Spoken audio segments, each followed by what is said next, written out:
So hello teachers, for today's video is mag-upload ko videos on how I apply sa Poly English kay daghan kay good feedback or daghan ko nagitan videos about Poly English.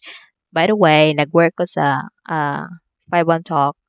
So but nag-leave pa ko for 2 months kay nanganak ko.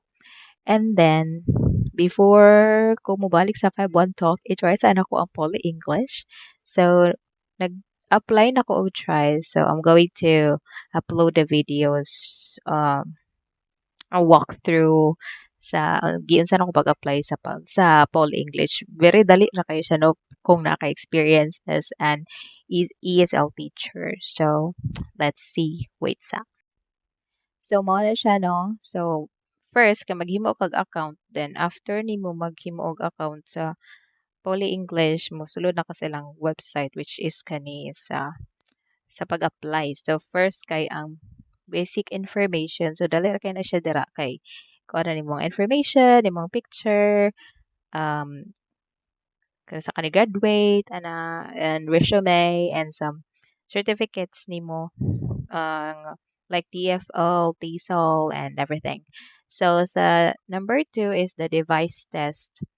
And kana siya kay sa imo lang kuan internet, sa imong laptop, camera, imong headset.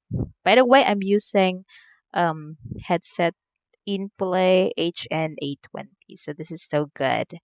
And then next is the pronunciation test. So there is a pronunciation test. Tagaan kanila og kanang script.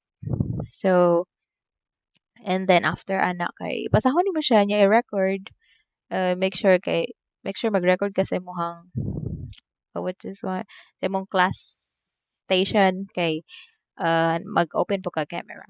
And then next sa next is demo training. So wala pa ko dara ano kay mag-practice pa ko no kay di pa man ta kanang hawod jud kaayo. So um iwit na ako og upload ang sa demo video. So mao lang to siya guys.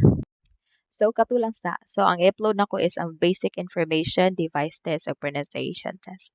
Very dali ra kay sila mo approve.